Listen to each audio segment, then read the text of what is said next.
Welcome, everyone. My name is Rick Bontkowski, and this is the AMP'D UP211 Podcast.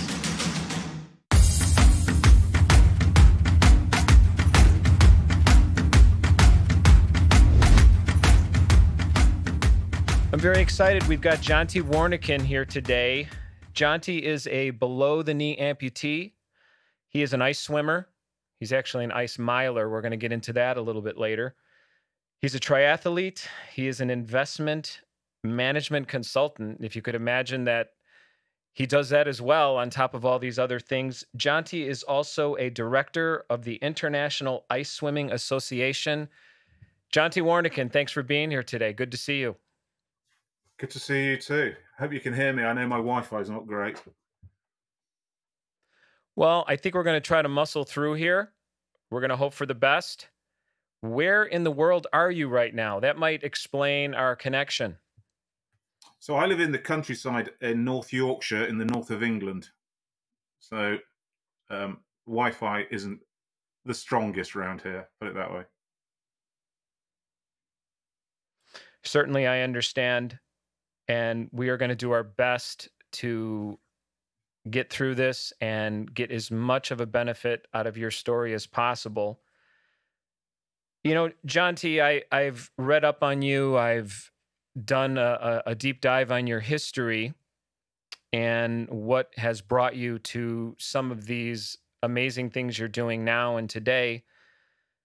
But I think where I want to start in talking to you today is to go through a little bit about what your youth was like in terms of how active of a man you were, how active of a young man you were.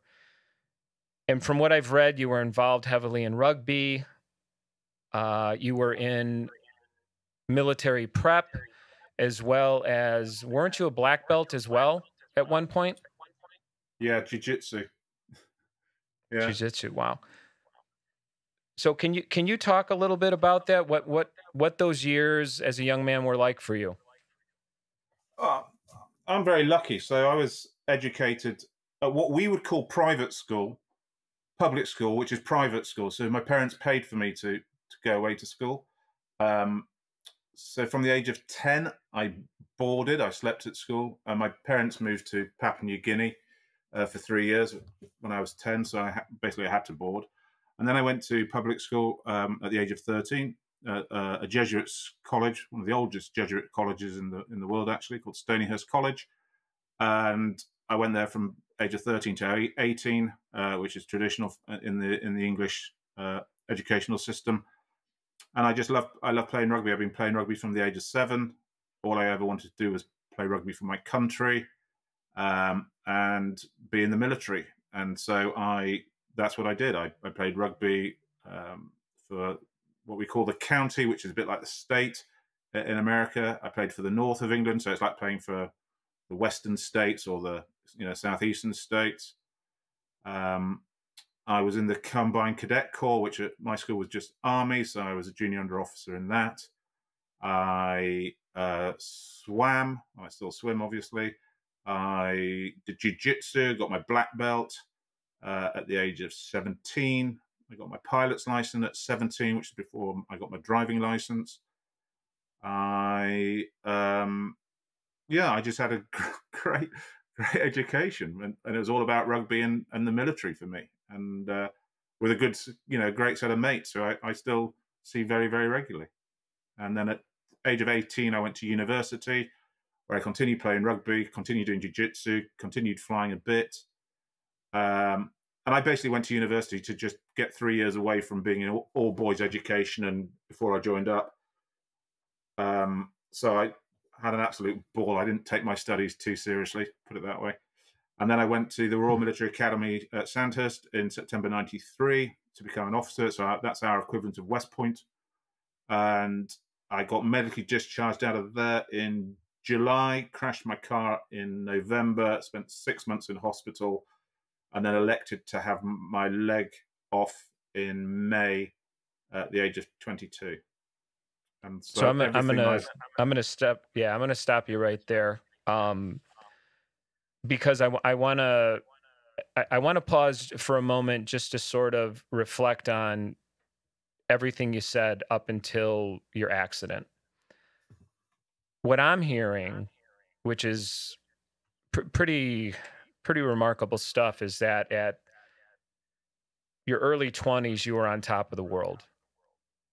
You were a young man, very active guy, living out your dreams, doing many things that, for myself at 53, I envy. And suddenly your life changes in a very dramatic way. You were 22, correct, when the accident occurred? Yeah, 22. And can you describe to me what that day was like Yeah, it when was the you had the 29th of November of accident? 94. I was coming back from an interview in my 1963 MGB Roadster, soft top, British Racing Green, chrome wire wheels, chrome bumpers. And I was near home, and I didn't have any seatbelts in the car. English law states you should wear a seatbelt, but if the car has never had them in, you don't actually legally have to put them in. So I never put them in. And I was going around this bend up a hill, and on my MG, it had an overdrive gearbox. I think you car guys will know what an overdrive gearbox is. And I dropped it down the overdrive to get around the corner up the hill. And as I did so, there was a load of mud on the road from the farm, and the back end came out, and I shot onto the verge, which had a hedge. And it's not uncommon in the UK that hedges have fences in them, and this had a fence in it. And I thought, Christ, if I barrel roll the car, I'm going to probably die. So I pulled up, this is all in a split second. I pulled it off, and I hit the one and only tree that was a big old oak tree at the side of the road at about 50 miles an hour.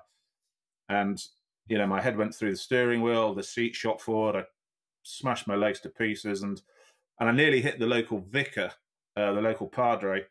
And, but I managed to sort of stay conscious. So my brother was home on leaves from the Royal Navy, where he was a nuclear submariner. And I spoke to the padre, and I asked him to ring my brother because I knew my parents would be out at work. And then they came down. They obviously rang for an ambulance. Took them an hour to get me out of the car. And then, that really was it. I was pretty mangled from my probably from my thighs down. My head, I smashed my head to pieces as well, which we didn't realise for 3 days after the crash. I went off to hospital, and it was pretty miserable and pretty painful, to say the least. So, yeah, it's let's face it, it's truly a miracle that you survived the crash. Would you agree? Yeah, it was. Yeah, someone smaller than me probably wouldn't have survived it, because I took the full impact of the steering wheel on my chest, and I'm quite a big sort of strong lad. I've lifted weights since the age of 13, so I think that helped protect me. Being fit, having just left the army, helped me, I suspect. Yeah, certainly so, your yeah. physical condition played a role in you surviving such a massive impact. Do you recall waking up, in the hospital, what that mental process was like? What did you know right away? What were you soon to find out? What did all of that feel like? And So what was I didn't happening? really pass out in the car. So I was having conversations. Some of them I remember, some of them I don't, and then got reminded by the fire brigade. And so when I got to hospital, I remember them getting me out of the car. I remember going into the ambulance. I remember them not locking in the trolley. We went around the bend, and the trolley swung in and back. And then I was chatting to the nurse, the paramedics. I'd already spoken to my brother a few times, and I gave him my expensive watch and my gold signet ring, so they didn't get lost in hospital. And I remember getting to hospital, going into the A&E crash department, and the rest of it. And after that, I remember everything but nothing, because I was in so much pain. The pain in my legs was just torturous. And they gave me morphine, and I've had morphine before because I've had a couple of operations on, cutting bits of bone off me and stuff like that. And it usually had an effect, and it didn't. And it just didn't even touch the sides, as they say over here. And so at one point, I think if you'd given me the option to shoot me, I might have accepted it. I was in that much pain, but basically my legs were smashed to pieces. So the muscles were just cramping because I had nothing to keep them extended, and I was just in so much pain. My head, that we then found out that I'd smashed my skull to bits and I had brain fluid coming down my nose. That didn't even register. Neither did the cuts, and I took my knee down to the bone. Because there was a speaker in the footwell of the car, and my knee just basically sliced the skin off at the top of my knee. Wow. Caused a huge flap, and I didn't really feel that because the amount of pain in my tib and fib on my left leg and my right ankle, which I dislocated and smashed the talus, was just I wouldn't wish that on my worst enemy. That pain, it's the worst pain I've ever felt, I think, and I've had plenty of operations since and done some stupid things, but yeah, that was awful. You know, I can't even imagine what that experience would have felt like, so much coming at you all at once. I've also read about you that the decision to amputate a portion of your left leg was, it seemed to me from what I've read, it seemed like it was a very, how would I describe, you knew it was the right thing to do almost right away. There wasn't what appeared to me a lot of soul searching. No, I mean, you know, I'm not, you know, and I'm not, you know, I've got a brain in me. I'm not, you know, I'm not that stupid. And you get to a point where you realise things, you know, things aren't going your way in the recovery. We managed to heal my right ankle. You could see my ankle bone from, you know, it was just there. You could see it right down to the bone. You could see the pin. We managed to heal that up, grow the flesh, but my left leg just wasn't healing. And you know, I don't want to upset some of your listeners, but there's some of the stuff that happened and that we had to do and was just horrific. So you get an inkling that this isn't going, you know, that this isn't going the way that you would hope. And after 5 months in hospital, I moved hospital to a more, you know, much bigger hospital, and I had all the tests. They put, you know, they pumped the radiation through me to check my nervous system, and they did that. That was the electrics, and they did the nervous system and my all, you know, blood capillaries and all that. And I was given an option by the surgeon, who I think went on to be a professor at Harvard actually. And he basically said to me, "Jonty, you've got a choice. You've got 5 operations over 3 years. We'll cut your leg at the top. We'll take out all the dead bone. We'll put an external fixator in. We're swinging muscles. You know, the plastic guys and the nerves guys were swinging muscles, as he put it, and nerves and vascular stuff. And it'll take 5 operations, 3 years, and I'll give you a 30% chance of feeling your foot, or you can have it amputated." And I said, "Cut it off," because to me it was just a very logical decision. You know, I don't, you know, decisions like that, if you make the decision from the heart, and I sort of talk about this a bit when I do talks, you're never going to make that decision. You know, if you've got a bit of intelligence, you can understand the odds, and you go, "This isn't looking good. I really don't like the sound of 5 operations, 3 years, and just a 30% of just feeling my foot." And so to me, it was so, you know, it literally, as quickly as I've said it, that's the decision made. And I went, "I get that," and I do make decisions quite fast. And I said, "Great, cut it off." And he gave me the great, you know, salesman alternative close, which was, "Do you want it done tomorrow or Monday?" And I said, "Let's do it Monday. Give me some time to get used to this." And it was fine. You know, it was fine. It was the right decision. And I can tell you why, because, and you might not believe this, but consultant orthopedic surgeons over here, and I've got some pals who are them, you know, they've got a sense of humor, and they're a bit, you know, they're a bit sick as well. And he said to me, "Jonty, is there anything you want that I can do for you?" And I said, "Yes. Can you save me 2 little bits of my toe bones, because I want to make a pair of cufflinks?" Which he thought was quite a good idea, and I thought it was a genius idea. But my leg was so rotten, he couldn't even do that. He said, "Your leg, you know, even if you wanted it rebuilt, I'd have cut it off." My leg had basically started dying the moment I crashed the car. So I was extremely lucky, because I'd made the decision. I'd gone through that psychological process of, I get this is a logical decision. It's the right decision. I'd gone home. I think we discussed it on the Thursday. We had a wake for my leg on the Sunday before having it off on the Monday. So I was good to go. You know, I'd made all those decisions. And then the worst thing would have been to say, "Well, let's go for a rebuild." I go down hoping for a rebuild, and I wake up minus my leg, because that's just, you know, that's just awful. I knew that when I went to sleep, that when I woke up, the start of my new life was starting. You know, I was at the start, you know, at the start line rather than somewhere else. So it was good, and I've never looked back. You know, I've never had that what if. I don't even say what if, but I've never had any of that. It just doesn't occur to me to think like that.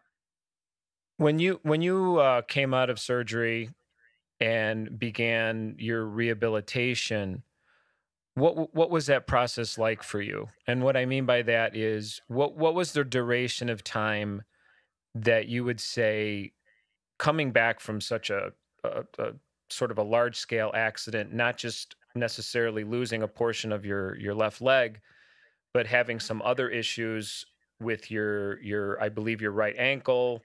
You had some constructive surgery also done. Was it on your nose, correct? I had my head rebuilt. So going back to back to hospital like 2 days after the crash.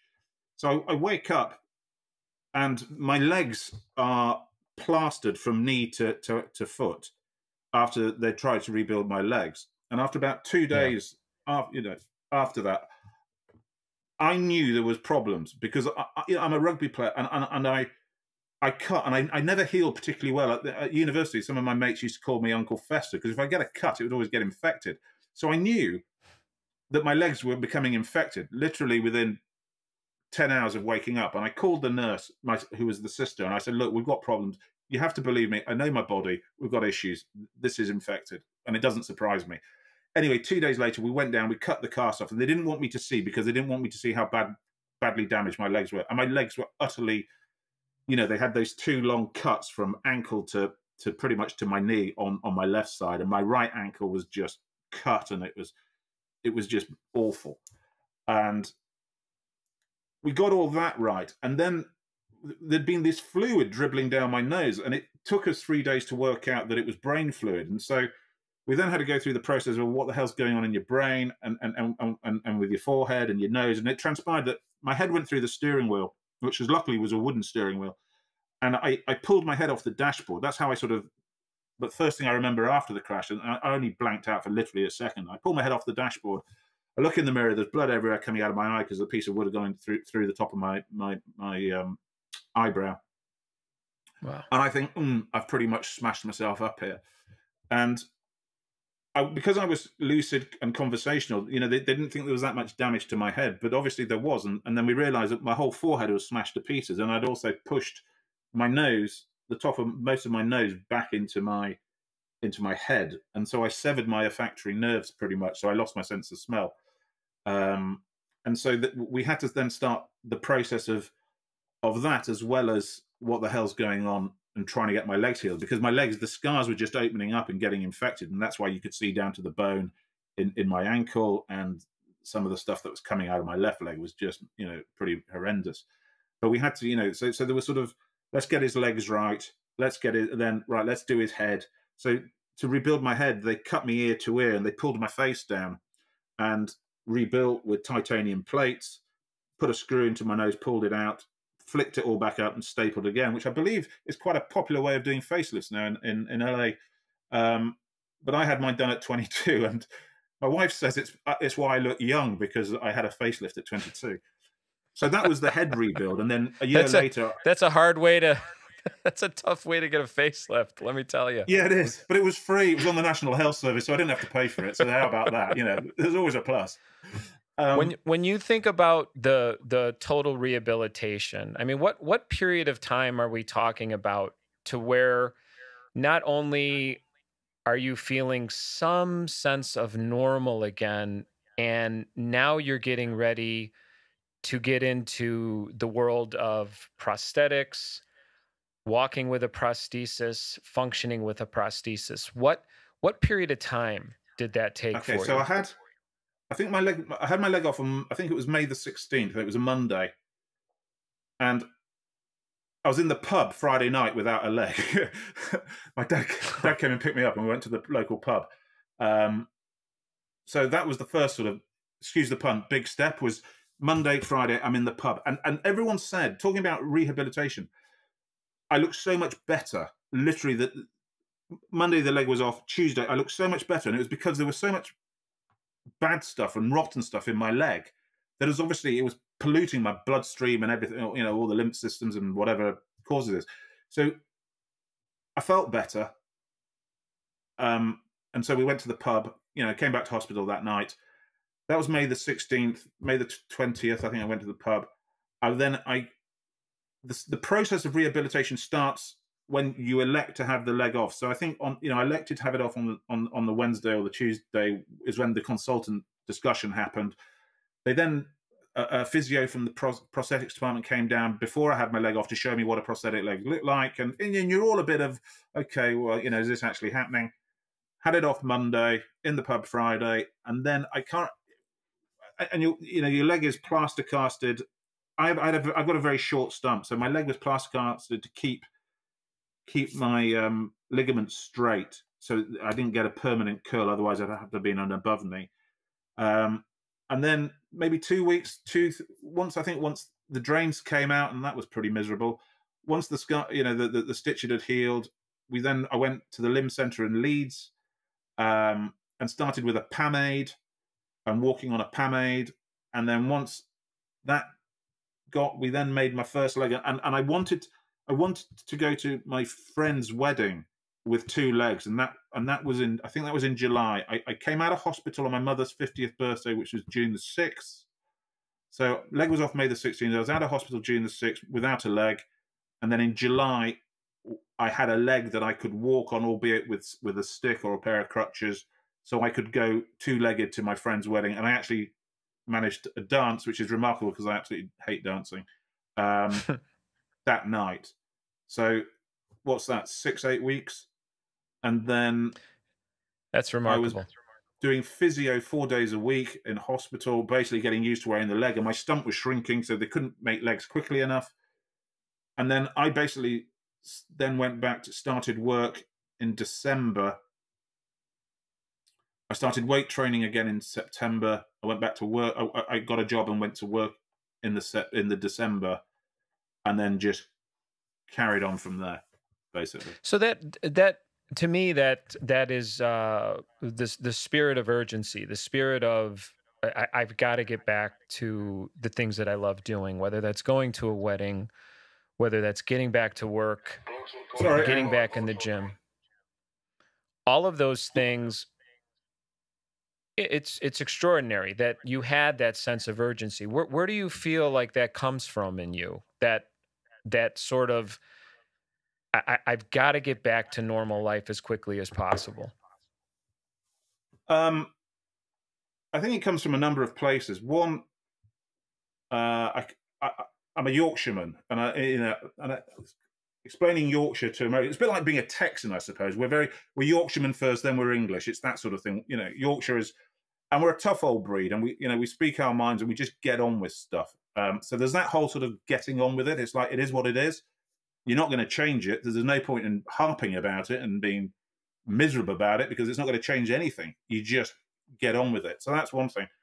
My mother, my upbringing, is fairly tough. My mum went back to work after I crashed my car. So she came and saw me in A&E and said, well, there's nothing I can do. So she went back to work for 2 hours. Dad stayed. I think my brother stayed. So there's that sort of the practicality of life is, I can't do anything. There's no point in moping around. You might as well just go and do something positive rather than just mope.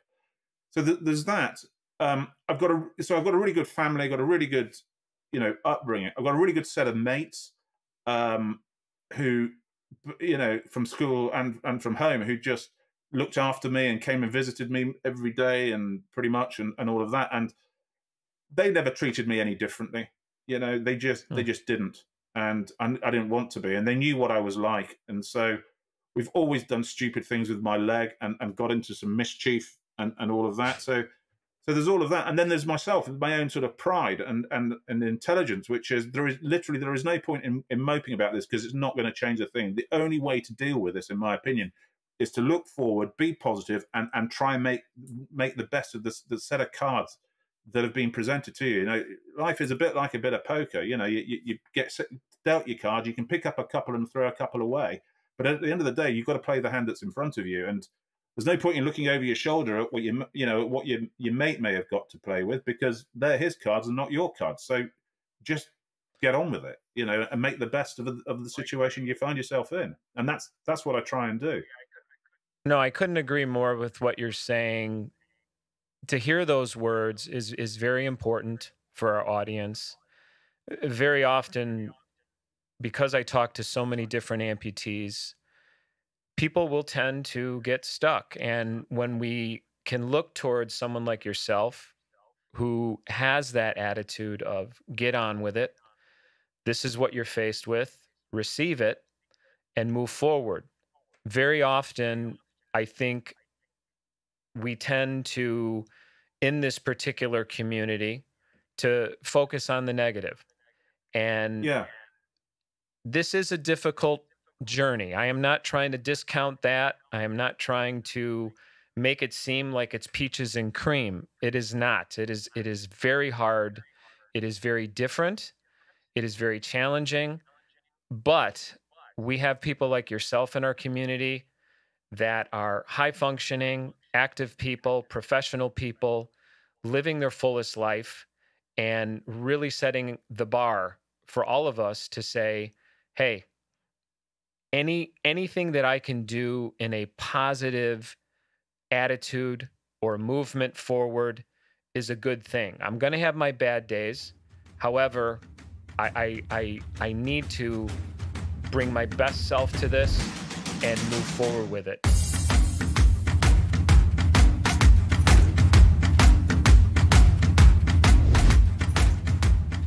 On this edition of AMP'D You Should Know, I want to talk about Chase Zinn. I had the pleasure of meeting Chase just recently. We were talking about some prosthetics, a particular prosthetic company, and he had some questions. And we actually met online. Chase is 27. He's a right below the knee amputee, so he's an RBK, just like myself. He's been an amputee for 4 years. I think what I found really fascinating about Chase's story was how he became an amputee.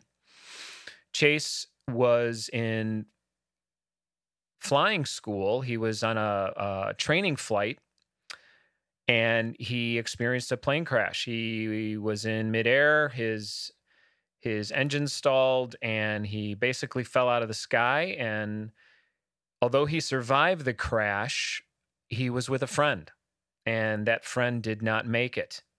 So his story, although very tragic, I found to be quite uplifting as well.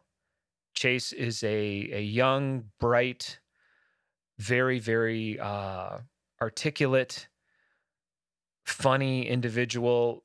I simply found the guy to be delightful, and I wanted to tell you about his story. His faith in God is obviously very deep, and he's one of those people that just inspires, just by knowing him, just by talking to him, his positivity and what he's come back from, a plane crash, losing a friend. Chase still is flying, believe it or not. He enjoys cars, motorcycles, boats. He's an active guy, obviously seeking his best life. And he's definitely an amputee that you should know.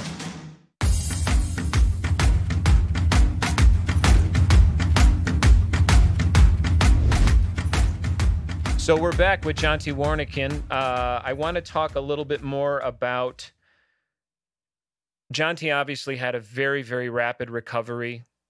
His sense of urgency is certainly inspiring, and really something that we all need to tap into in the amputee community.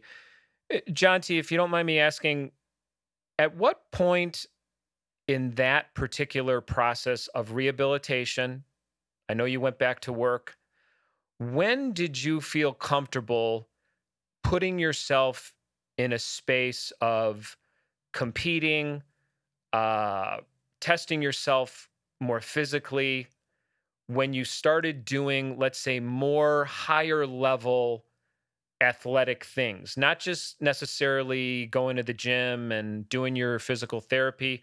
I'm talking about, hey, I want to get involved in these other events that are going to test me physically much more? When did that start to happen for you? Okay, well, this is this is another 2 hours. I can talk 2 hours on this. So try and put this in a succinct way. It was all about rugby. I couldn't play rugby anymore.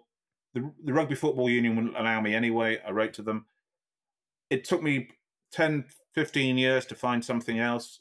I did go to the Paralympic squad, the British Paralympic squad, trained with them, ended up getting thrown out with a few of us, basically due to the cast of River Dance, but that's a whole separate great story. And my wife saw me getting heavier and heavier, aka fatter and fatter, and she said, look, you've got to find your mojo. And because I never found anything to replace rugby. And she said, well, let's go skiing. And I had been skiing with two legs, because I was always playing rugby.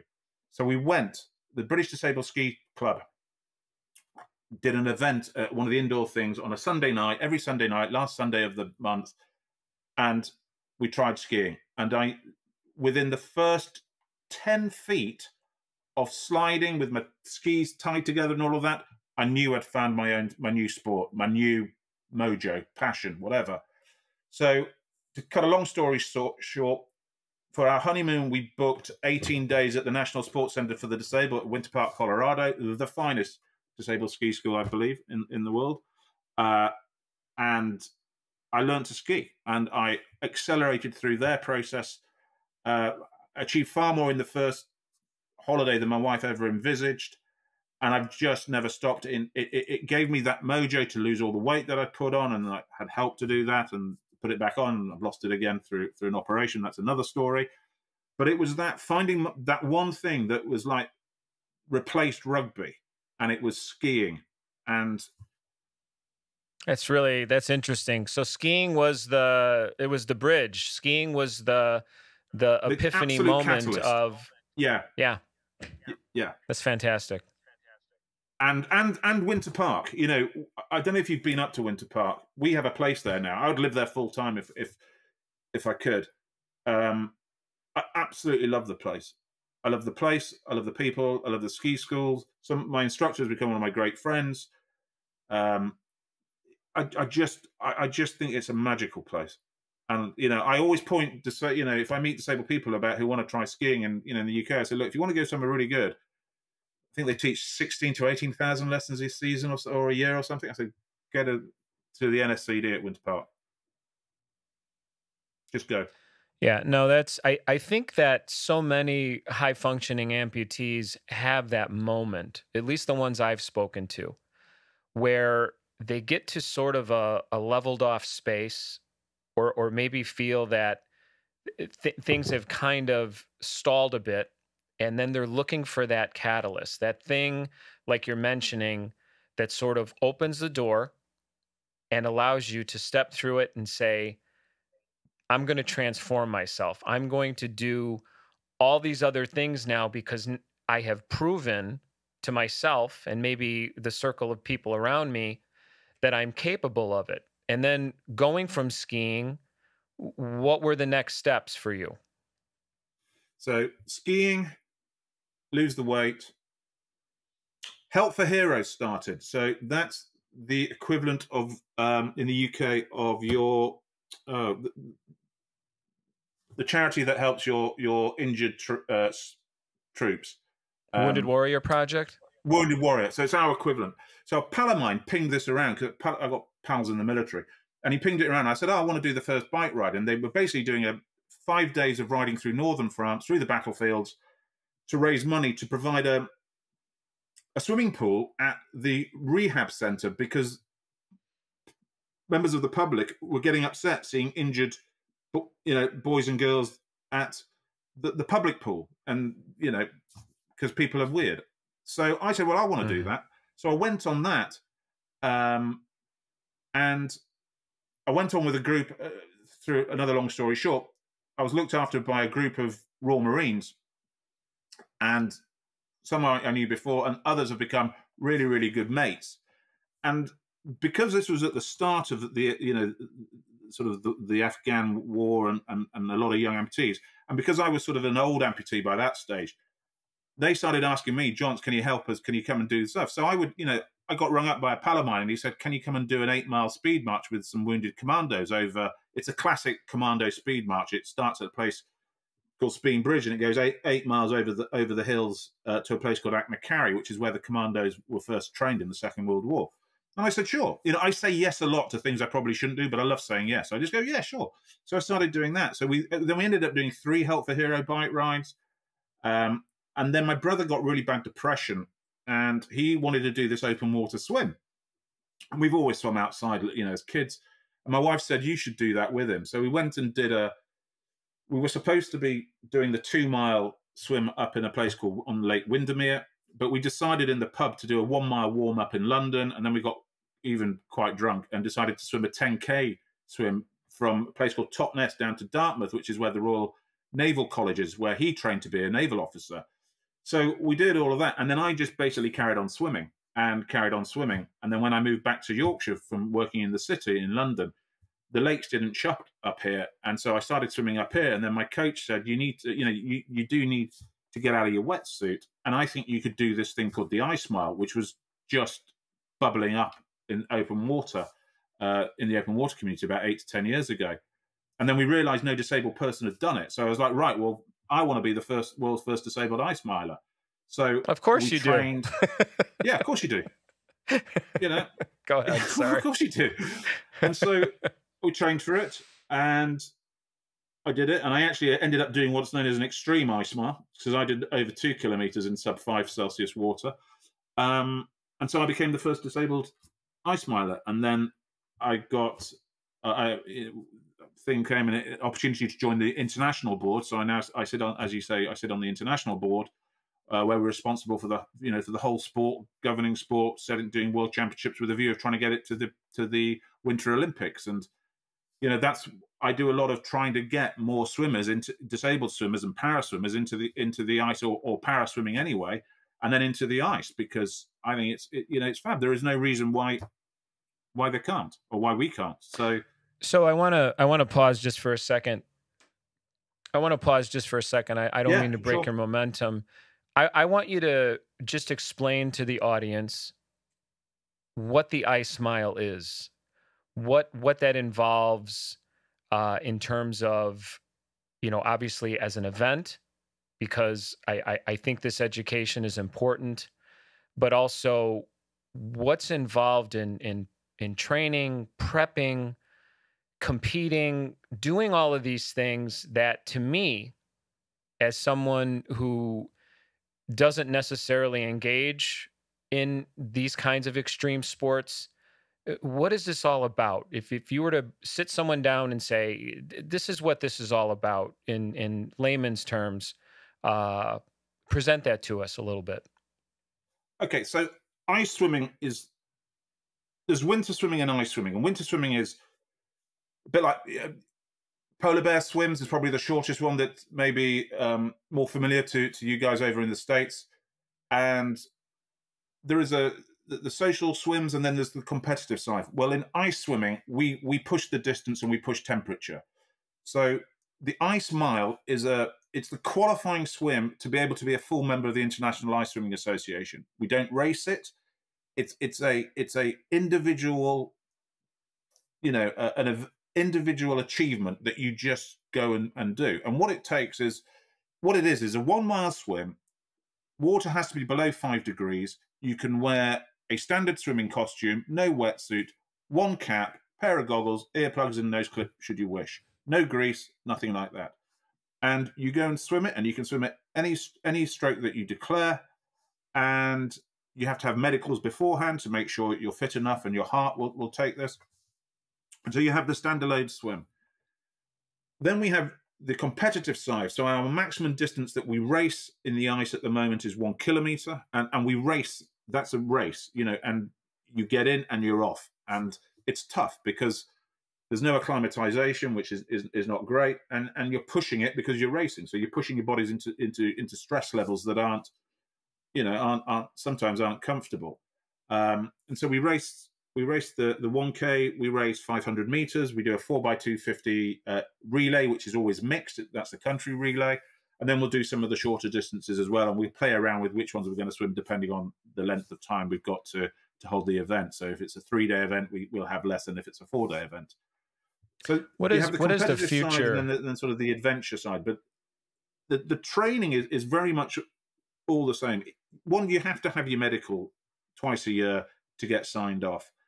And then you have to swim with experienced people who understand what it takes to recover someone from a body of water and keep you safe and alive. But they also need to understand you as an individual and how you swim, so that they will push me. My coaches, who are my friends, will push me and go, stop it, just carry on, because they know, I'm being I'm not very good at political, a bit of a wuss.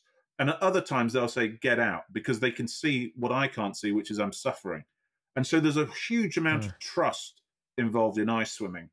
And there are plenty, there's a number of my GB team and where I train, and I trust these people with my life, because we are, you're pushing boundaries when you do some of this stuff. And the problem that we have in the UK is that our water doesn't necessarily get super, super cold. So we could be training in 3 degrees here, go over to, when we used to go to Russia or to Poland, and you can be racing in 0-degree water or even sub-0 degree. And that, 1 degree matters, let alone 3 degrees. And you have to have great faith in your team and the people around you, that they will pull you out before you do yourself some permanent damage. Yeah, because really, in truth, what you're describing, Jonty, is this sport, it's fair to say, is incredibly dangerous. Well, there's, a lot of sports are dangerous. What we say about this, the open water swimming is open water swimming, and this is just another level of it. But if you understand what you're doing, and you do it with people who do, who understand it and can recover you, then they will pull you out way before you go to, you're going to get into any real problems, proper problems, as we would say around here.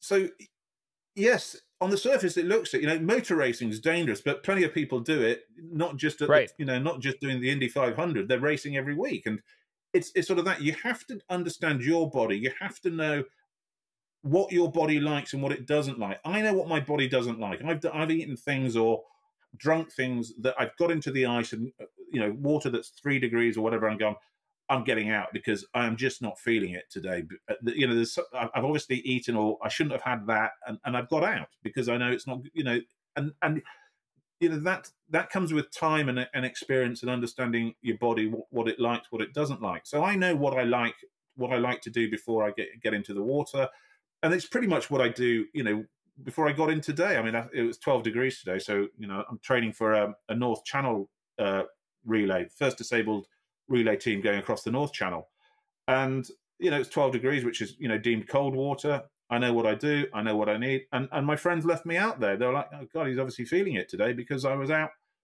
doing some distance whilst they got out, but I was just feeling, I was in a good groove today. So there is that trust, there's that knowledge, there's that thing, and you just don't want to rush any of this. We say it probably takes somebody new to ice swimming 2 to 3 seasons to build up to do an ice mile, because they've got to get their body understanding what it feels like and how to operate in that, and they've got to learn that body, and then they've got to get a team around them or work with an experienced team who understand their body and where they can push it and where they can't.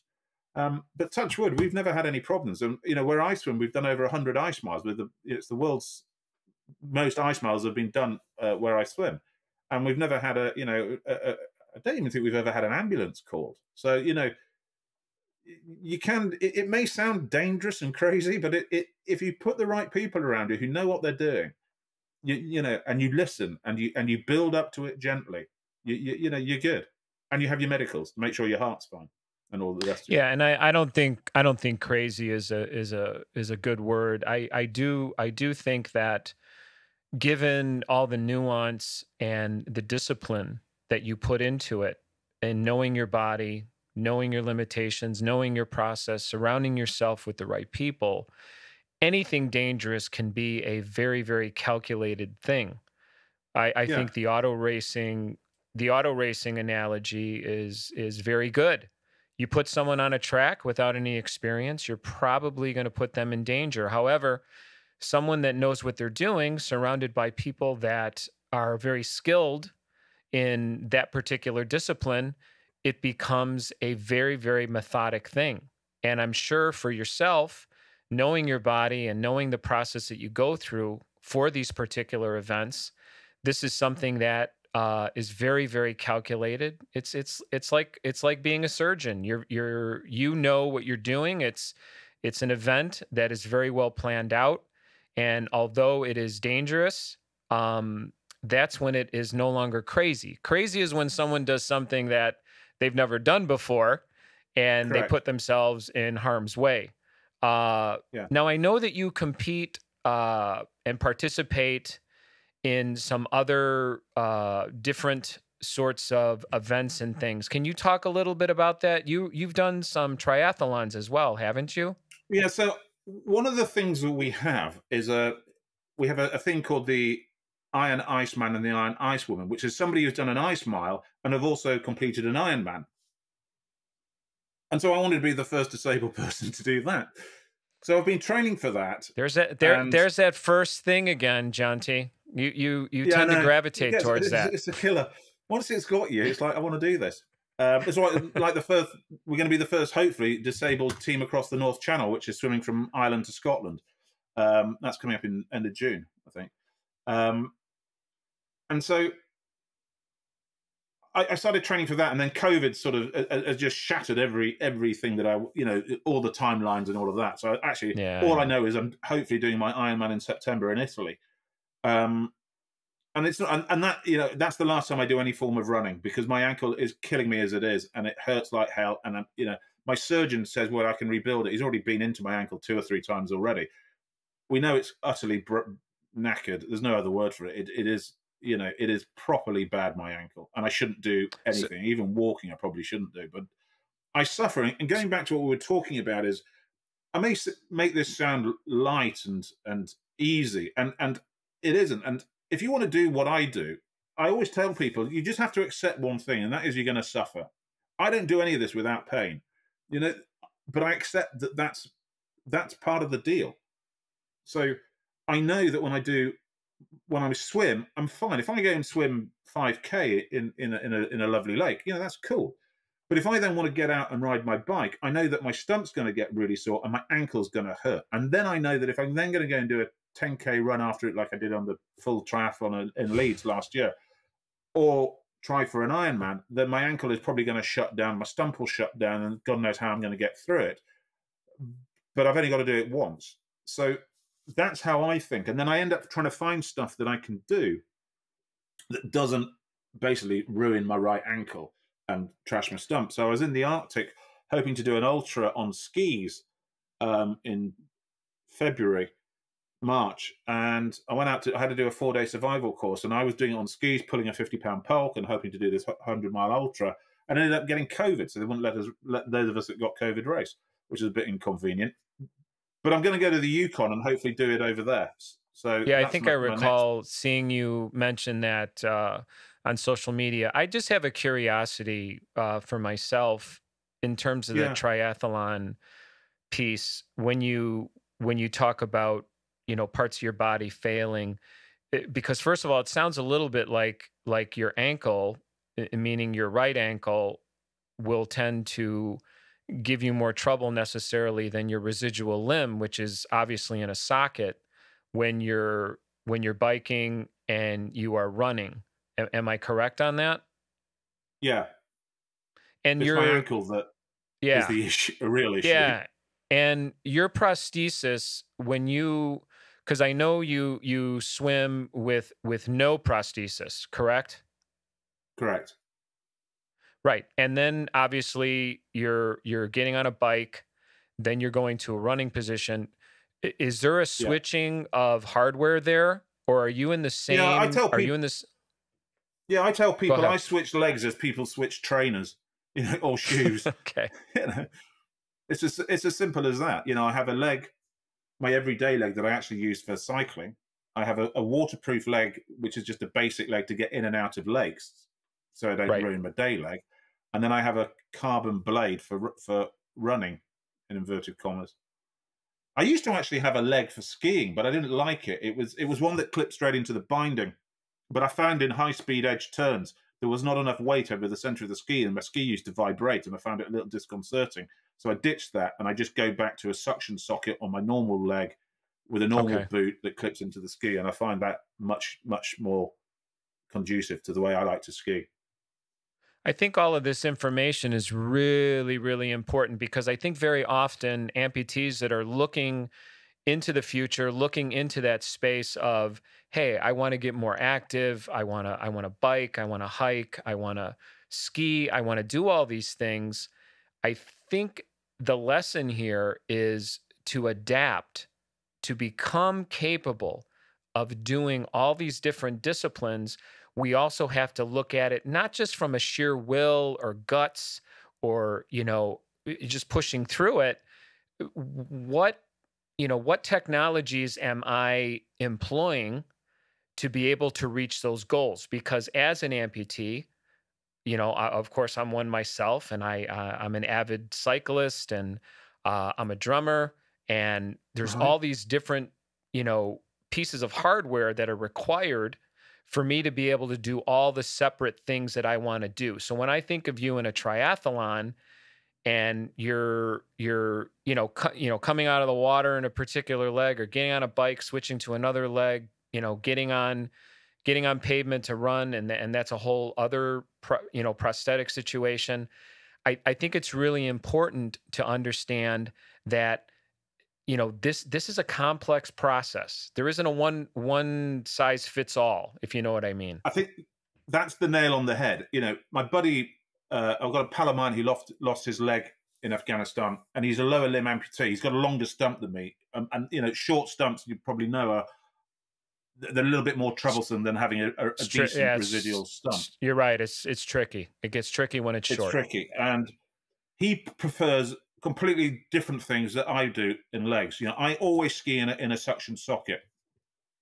My biggest problem, if I'm being honest with you, is that a lot of the stuff that I'm now doing, there's no one to ask because no one's done it. So I was on this survival course in Sweden, and I asked the course instructor, I said, how many disabled people have you had on this course? And he goes, Jonty, you're the first. I was like, okay.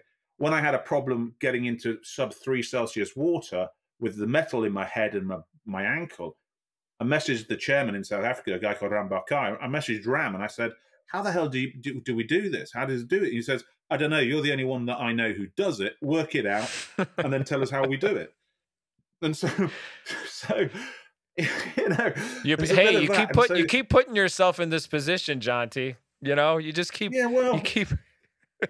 you keep finding yourself in that circumstance. Yeah, I mean, my prosthetist was giggling once because I filled my foot shell with builder's foam. That expanding foam that you get? You can put around pipe work to fill the cavity that you put the pipe in. Well, I kept complaining that when I was skiing, that my carbon foot in the foot shell would rock. And so I would move my stump and the foot would rock. The carbon would rock, but the boot and therefore the ski wouldn't move.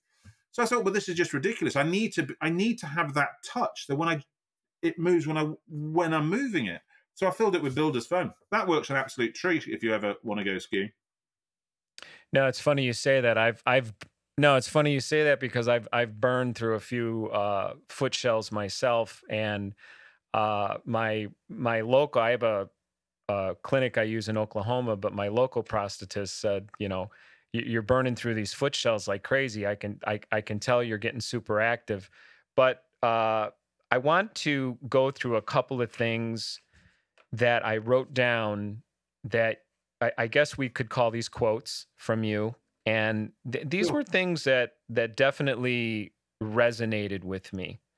These were what I consider to be, for myself personally, and hopefully our audience, very much forms of inspiration. The one thing that really resonated with me is a very simple quote. It was that you feel it's important to complete, not compete. to complete. Correct. That was something that really stopped me in my tracks, because so often, you know, we're high performers. We want to compete.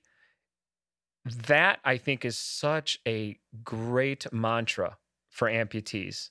And can you expand on that for me? Yeah. So this came from, I was complaining to my wife about, I can't keep up with some of my pals, and my wife said, "Johns, they're special forces. I got some pals in the equivalent of your SEAL Team 6. So they're fit guys." She said, "They're special forces. They're younger than you. They've got 2 legs. What do you expect?" And it was like, yes, I'm never going to be able to win if I go to a bike race or a triathlon, and I don't enter. I tend not to enter the para ones because I want to push the distance because I'm training for this Ironman. I'm never going to win. I'm just not. But I can tell you, I got so many plaudits and so many pats on the back, the bum, the shoulder, doing thing, because I'm an amputee out there with a crowd who, let's face it, 99.99% of them aren't going to compete because they're not going to win. And what they recognize is a community that accepts that there's a guy or a girl, whoever, who's had some pretty, obviously some pretty shabby time, but they're out here enjoying themselves as well. And that's what it, to me, that's why my mojo, my psychology is probably so positive, is because it's about the community. It's about being with people, enjoying yourself, doing stuff. And that's why I love about ice miles. You know, you can swim an ice mile. I think I did mine in 50 odd minutes. You can swim it in 21 minutes against the world and the world champs. But he knows, and I know, or she knows, and I swim with some of the world's best ice swimmers, that they know that I've done it, and I'm on a par. I've done my ice mile. And so if you just go and complete stuff, I promise you, as an amputee or a disabled, individual, you will get as many plaudits and as many pats and that congratulations as the winner. I just guarantee it. Because you turn up, there's 1,000 people there at a swim, and you're the only one with a duff leg or a duff arm or paralyzed. No, it's so true. And I think it's something that we all have to remind ourselves, that so often I will say things like, so much of it is just showing up. Show up. I mean, that's such a big gesture of engagement. I'm here. I'm not trying to win. I just want to be a part of this energy. The other one I want to mention that really touched me, and I want to make sure I get this right, was surround yourself with ordinary people who do extraordinary things. Yeah. Talk to me about that. So I was talking to a pal of mine I was doing a podcast for him. And if you go, and how do I explain this? The reason I ended up in the Arctic was because I came out of a lake, and a friend of mine who is this extraordinary lady, I think she's a grandma. She's definitely older than 60. She's very religious. She's done Ironman. I think she's done Ice Mile. She's always out in the Yukon or Lapland doing the 100 or the 350 mile ultras. She's done ultramarathon. She's done everything. And she said to me, "Johns, you could do this. You could come to the Arctic," because she knows how much I love skiing. I could introduce you to my friend Kate, she's done 10 ice miles. She's done the Ice 7, so that's 7 ice miles in different continents, including a 0 ice mile, so that's a mile where the water temperature has to be below 1 degree. She's done the English Channel. You talk to her. You talk to these other people. You talk to a friend of, all of these people, and they go, "I'm nothing special. I'm nothing special. I just wanted to do this, or I can just do this, or I just enjoy doing this." And so most of the people that I have met who do these really extraordinary things, and I don't really put myself in their category. I'm sort of humbled that they let me go and play with them in the ice and stuff. They're just ordinary people who do extraordinary things. And it's those people that will make you realize what you think is extraordinary at this stage of your life, to them, is ordinary. And it will always, they will just help you keep lifting that bar, so that you will then become one of those people who just does extraordinary things. But when you look at yourself in the mirror, having a shave or putting your makeup on, then you go, well, I'm just an ordinary person. I'm just an amputee who happens to do this. And I surround myself with people who can do this and have done it. And that's how it works. So just surround yourself with extraordinary people who are ordinary. Talk to successful businessmen. They'll tell you, or businesswomen. They don't say that I'm the big swinging whatever. They'll go, this was just my idea, and I managed to do this and that, and I failed at that, but I got it back here. And they're usually very free at telling you what they do, how they do it, and their mindset. And so just surround yourself with those people.